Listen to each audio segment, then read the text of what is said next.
ìdájọ́ Supreme Court ìdàrúdàpọ̀ nínú PDP wàbàrà lòun ló lórí ẹgbẹ́. níbi tí nǹkan wà báyìí kò tí ì jọ pé ìsinmi tààrà kan wà fún wọn nínú ẹgbẹ́ PDP báyìí o.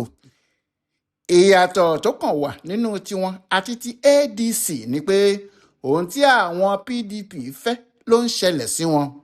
ìyẹn PDP tó jẹ́ tàwọn mínísítà ìlú Àbújá ìyẹn Zom Wike. àwọn ò fẹ́ kí ọ̀rọ̀ tí wọ́n yanjú kó máa dàrú lọ báyìí títí tí a ó fi dìbò 2027 ni. lẹ́yìn náà ni wọn yóò padà wá tún ẹgbẹ́ wọn ṣe.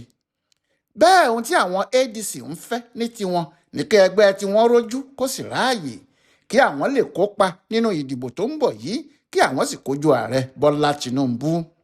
àmọ́ ní ti PDP bí àwọn kò bá kópa nínú ìbò náà dídùn inú àwọn aṣáájú ẹgbẹ́ náà bíi Wike fúnra ẹ̀ ni torí ohun tí àwọn fẹ́ gan-an nìyẹn. bẹ́ẹ̀ ó jọ pé ibi tí ọ̀rọ̀ náà ń lọ nìyẹn o.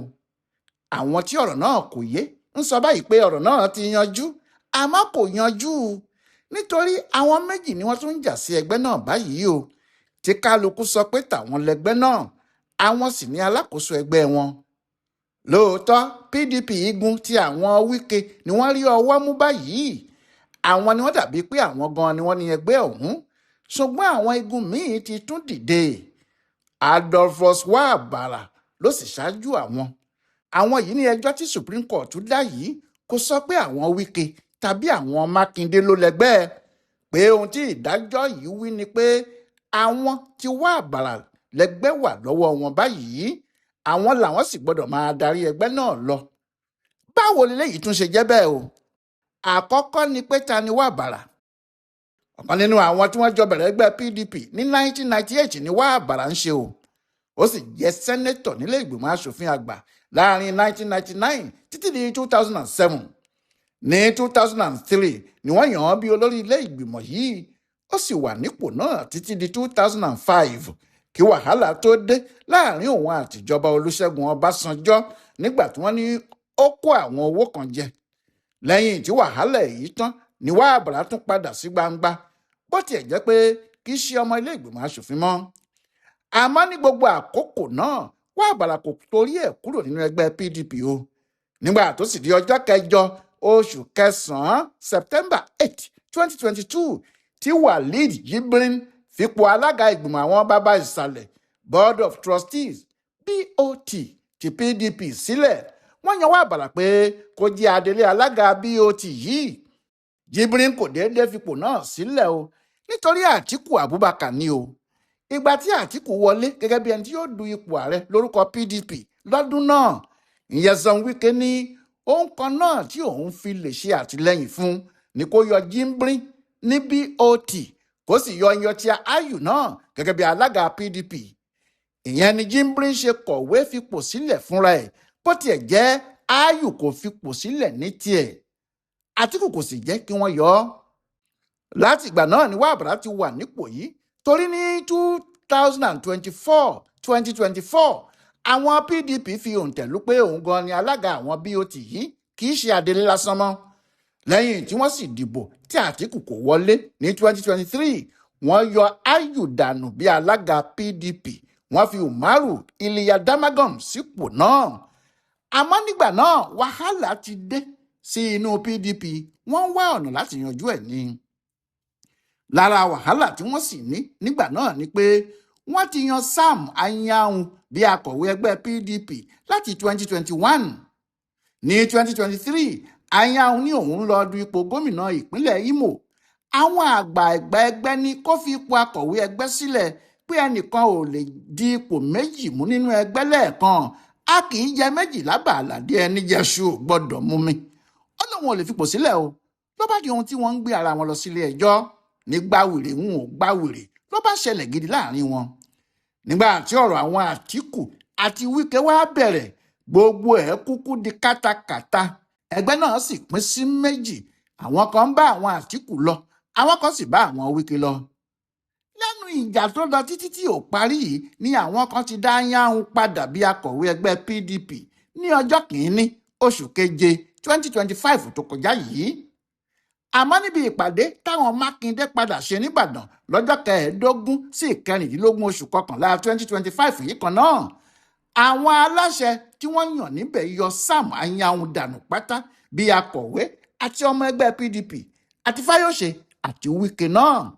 Ṣùgbọ́n lọ́jọ́ kejì tí wọ́n yọ wọ́n yìí ni àwọn tí igun Wike náà pàdé l'Àbújá. Wọ́n ní àwọn yọ Mákindé àti gbogbo àwọn tí wọ́n wà níbẹ̀. Àwọn náà sì ṣèpàdé tiwọn náà níbi tí Sam Anyanwu ti jẹ́ akọ̀wé tiwọn. Ohun tí wọ́n fà títí tí ọ̀rọ̀ fi débi tó dé nílé ẹjọ́ tó ga jù lọ nílẹ̀ wa nìyẹn. Ṣùgbọ́n kinní kan wà nínú ọ̀rọ̀ yìí o.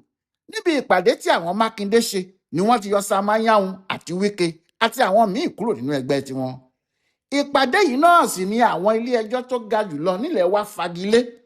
Bí wọ́n sì ti fagilé yìí, ohun tó túmọ̀ sí ni pé gbogbo ohun tí wọ́n ṣe nípàdé Ìbàdàn yìí àti yíyọ tí wọ́n ní àwọn yọ àwọn kan yẹn kò ṣiṣẹ́ mọ́ rárá nìyẹn.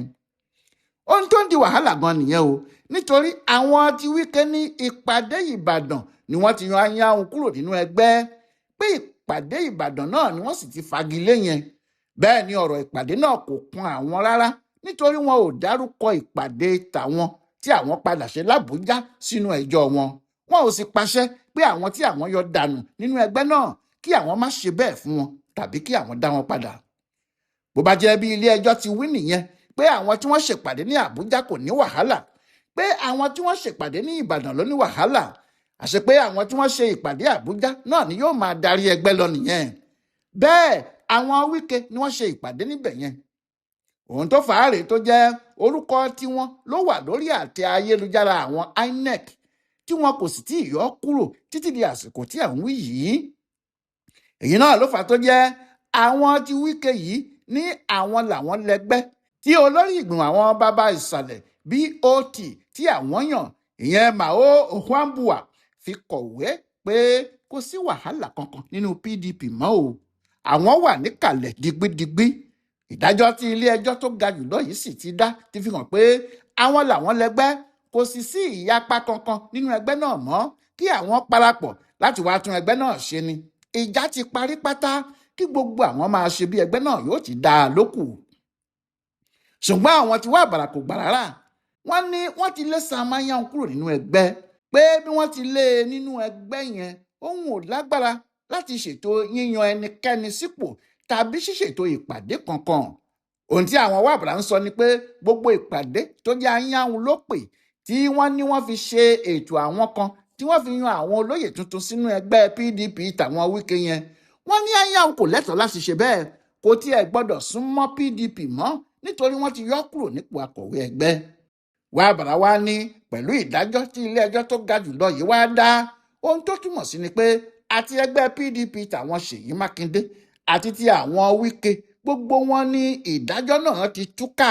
Kò sì sí ẹnìkan tó lè pé òun láṣẹ PDP mọ́ ju àwọn tí àwọn jẹ́ bàbá ìsàlẹ̀ ẹgbẹ́ náà lọ. Níwọ̀n ìgbà tó sì jẹ́ òun ni alága BOT yìí, kí àwọn pàdé kí àwọn sì tún ẹgbẹ́ náà ṣe lókù. Ìyẹn lòun náà ṣe kọ̀wé síta tó sì ní òun ti gba àkóso ẹgbẹ́ PDP báyìí o. Kò sí ẹnìkan tó tún gbọ́dọ̀ ṣe ohunkóhun láì jẹ́ pé wọ́n gba àṣẹ lọ́wọ́ òun. Níbi tí ìdájọ́ ilé ẹjọ́ náà ti tún padà pín àwọn PDP yìí sí méjì nìyẹn, tí kò sì sẹ́ni tó lè sọ pàtó pé àwọn yìí ni wọ́n lẹgbẹ́, àfi tí wọ́n bá yanjú ọ̀rọ̀ náà. Bóyá ilé ẹjọ́ ńlá yìí yóò ṣe àlàyé ẹ̀kúnrẹ́rẹ́ lórí ìdájọ́ náà ni o, àbí wọn yóò tún ìjókòó míì jó lórí ọ̀rọ̀ náà bí àwọn tí wọ́n lẹ́jọ́ bá ní kinní náà ò yé àwọn dáadáa tí wọ́n sì tún ń jà lé e lórí. Ṣùgbọ́n bó bá jẹ́ bí nǹkan ti wà yìí ní ṣá o, àwọn Wike rí ọwọ́ ọ̀rọ̀ náà mú ju àwọn tí wá àbàrà yìí lọ. Ìdí ni pé ní tòdodo àwọn adájọ́ ilé ẹjọ́ tó ga jùlọ yìí kò mẹ́nu bà ẹjọ́ àwọn Wike tàbí ti Sam Anyanwu, nítorí kì í ṣe ẹjọ́ tí wọ́n gbé lọ sílé ẹjọ́ náà nìyẹn. Ohun tí àwọn Mákindé gbé lọ sílé ẹjọ́ ni pé kí wọ́n gbé àṣẹ tí ilé ẹjọ́ kò tẹ́mi lọ́rùn pa pé ìpàdé táwọn ṣe nìbàdàn kò dáa kúrò, kí wọ́n sì sọ pé ìpàdé àwọn ló dára jùlọ. Torí tí wọ́n bá ti sọ bẹ́ẹ̀ ni àwọn yóò gba ọ̀pá àṣẹ ẹgbẹ́ náà tí àwọn yóò sì máa darí ẹ̀ lọ. Àmọ́ wọn ò sọ̀rọ̀ nípa akọ̀wé ẹgbẹ́ tàbí ìpàdé tí àwọn Wike ń ṣe ní tiwọn. Ohun tó sì jẹ́ kó rọrùn fáwọn ti Wike yìí láti máa sọ pé ìdájọ́ tó wà nílẹ̀ yìí kò kún àwọn rárá nìyẹn. Bẹ́ẹ̀ ni kò sì kàn wọ́n lóòótọ́, torí wọn kò dárúkọ wọn sí i. Nídìí èyí bí a ti ń sọ yìí àwọn PDP igun ti Wike ni wọ́n wà nílé ẹgbẹ́ náà, ìyẹn Wadata House ní Àbújá. Àwọn ni wọ́n kún bẹ́ẹ̀ tí wọ́n sì ń ṣèjọba ẹgbẹ́ náà lọ láti olú ilé ẹgbẹ́ wọn. Bẹ́ẹ̀ àwọn ọlọ́pàá ni wọ́n lọ sí ibẹ̀ fún wọn lẹ́yìn tí wọ́n ti tì í pa fúngbà díẹ̀. Torí pé àwọn ọlọ́pàá ló lọ sí yìí, ẹnìkan kò lè kó agbófinró míì tàbí tọ́ọ̀gì lọ síbẹ̀ láti lé wọn jáde. Àwọn Wike ló ní ilé ẹgbẹ́. Lọ́nà míì náà, INEC tó ń ṣètò ìdìbò ti kọ orúkọ àwọn olóyè ẹgbẹ́ PDP ẹ̀ka ti Wike yìí sórí àtẹ ayélujára wọn. Bó bá sì jẹ́ pé ìdájọ́ àwọn ilé ẹjọ́ tó ga jùlọ yìí kan àwọn Wike ni, wọ́n bá ti yọ gbogbo orúkọ náà kúrò lẹ́sẹ̀kẹsẹ̀. Àmọ́ títí di bí a ti ṣe ń wí yìí, wọn ò tí ì yọ orúkọ wọn o. Orúkọ àwọn olóyè PDP tàwọn Wike ló wà lórí àtẹ ayélujára INEC fún ètò ìdìbò tó ń bọ̀ tàbí ètò gbogbo lórí ọ̀rọ̀ àwọn ẹgbẹ́ òṣèlú. Ohun tí gbogbo eléyìí túmọ̀ sí ni pé ajá tí yóò pa ehoro lọ̀rọ̀ yìí, itọ́ yóò fẹ́rẹ̀ gbẹ lẹ́nu ẹ̀ níbi tó ti ń sáré o. Àwọn wá àbàrà tí wọ́n ń pè àwọn náà làwọn lẹgbẹ́ yìí. Àwọn ò nílé ẹgbẹ́, kò sí orúkọ wọn lórí àtẹ àwọn INEC, wọn kò ní ìgbìmọ̀ apàṣẹ tí ẹnikẹ́ni fọwọ́ sí. Síbẹ̀ náà wọ́n làwọn lẹgbẹ́ àwọn. Wọn ò yàtọ̀ sí ọmọ láńlọ́ọ̀dù tó rè lú òyìnbó táwọn mọ̀lẹ́bí ti ta ilé bàbá ẹ̀ kó tó dé. Yóò rojú ẹnu ẹ̀ yóò fẹ́ bò ó. Bóyá àwọn wá àbàrà náà yóò ṣẹ̀ṣẹ̀ wá lọ láti pe ẹjọ́ tuntun ni o, àbí wọn yóò tún èyí tó wà nílẹ̀ tẹ́lẹ̀ ṣe ni o. Bí wọ́n bá sì ti ń ṣe gbogbo eléyìí, nínú Wike àti àwọn èèyàn tiẹ̀ yóò máa dùn, nítorí ọjọ́ ìdìbò náà yóò máa lọ kẹ̀rẹ̀kẹ̀rẹ̀ ni.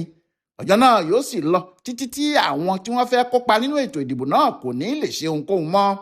Ìdàrúdàpọ̀ yìí wà nínú PDP, àbí a kò sì tí ì mọ ẹni tí yóò yanjú ẹ̀ fún wọn. Bí ẹni méjì bá sì ń tayò, bí ò bá jọ́ mi, ẹnìkan náà ni yóò já mọ́ lọ́wọ́. Bó bá sì jẹ́ ti bọ́ọ̀lù ni, bí wọn ò bá gbá fíríkìkì, wọn yóò gbá pẹnálítì. Èyí táwọn aṣáájú PDP wọ̀nyí fẹ́ gbá báyìí lẹ́nìkan ò tí ì lè sọ.